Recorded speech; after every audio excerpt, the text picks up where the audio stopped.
Everybody, video for you today. This is a by request video. This is a subject I have covered before in recent weeks. Huntington, West Virginia, Homer, Ohio, a few other places. But the talk of giants, what do we really know about this time period? What was found by early settlers in ancient America? Well, I've had a couple requests for this video. We're going to go down to Ironton, Ohio today.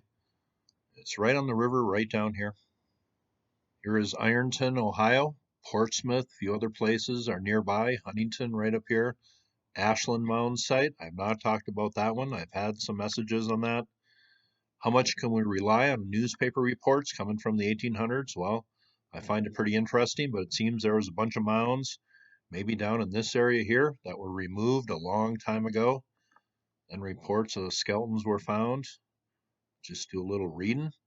I was asked about this site by a few different people. Thought I'd challenge myself as a researcher to see what I could find.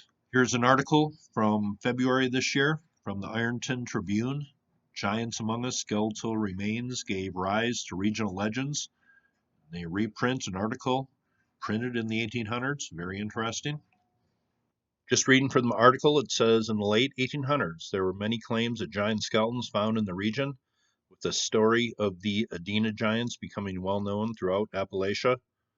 Lawrence County's history is replete with evidence of Native American occupation, but an article from the 1892 Ironton Register newspaper indicates a rather unusual find.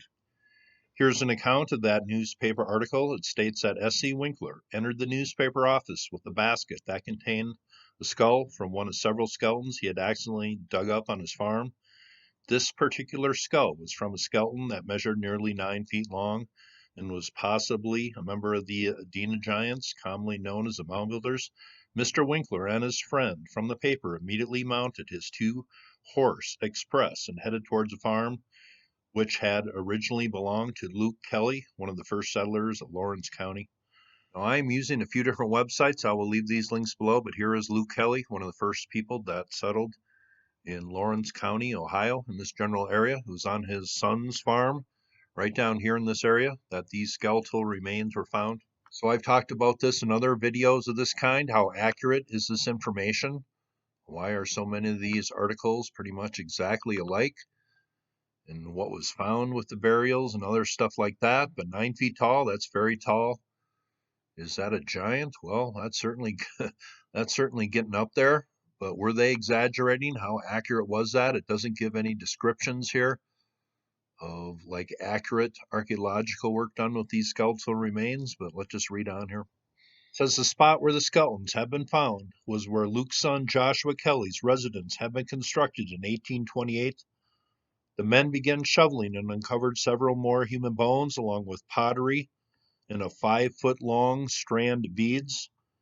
In nearby Portsmouth, and these are some artifacts that are in the Lawrence County Museum from the Kelly property, I guess.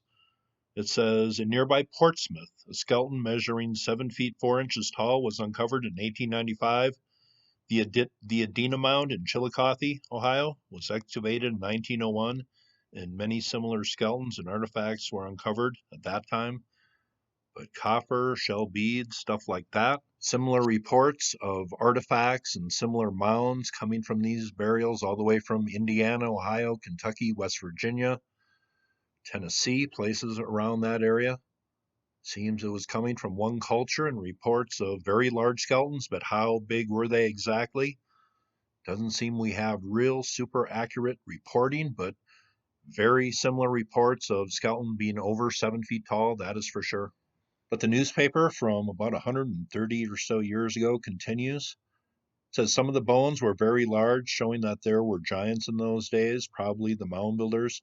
Among the remains were the thin cranial bones of a child that almost fell to pieces at the touch. It would have been almost impossible to rescue a complete skeleton unless a person were able to do the exhuming entirely with careful fingers, and then he would find many of the bones quite imperfect. There seemed to have been no order of burial except that the bodies were laid with the heads in the direction of up the river. Is that a symbolic burial practice coming from these people based on their afterlife beliefs? Well, if you're familiar with Path of Souls, well, It's a lot like Egypt. It says the Luke Kelly homestead was explored during an archaeological dig in the 1980s when it was owned by the Belleville Mining Company. The dig uncovered bones, buttons, pottery, coins, and other prehistoric field specimens. The Lawrence County Museum is now in possession of these items, with some of the display at Briggs Library. Here is a letter written in 1892 to the newspaper by somebody who was at the Kelly property when they did work on a cellar. It says about 4 feet down, they dug up a big human skeleton that was nearly 7 feet long, and the jawbone with teeth in it would slip over the jawbone outside the flesh of his grandfather's face and not press it in any. He was 5 feet 9 inches and weighed 165 pounds, and the jawbone would fit just right over his face and not touch the skin. It says the leg bone from the knee joint to the ankle joint would, put on the floor, come to the top of his knee, and there was a bone spear in the shape of a knife blade 11 inches long found with the skeletons dug up there. Seemed like there was many mounds in the Ironton area, and many of them got plowed over. And then in farmers' fields, some of the skeletons actually got plowed up by the farmers. But I'm assuming some of the original mounds look like this one. This is the video, Lost History, Ohio. The Giant's a Tiny Homer. And here is another one. This is the Lost to History Dover Mound, a very large skeleton. Seems a shaman of some sort was found in here. Had some sort of panther symbolism on them. But I'm assuming the mounds in Ironton look like this one. This is found in Dover, Kentucky. That's just one of many places along the Ohio River. Reports of large skeleton and mounds being removed a long time ago. I did a video maybe about a year and a half ago. There's a lost henge and mound right out in this area. Dover, Kentucky, Huntington, West Virginia. This area was full of reports of large skeletons being found. How much can we believe? Well, I guess that's all up to the individual, but reports from all over this area, large skeletons being found.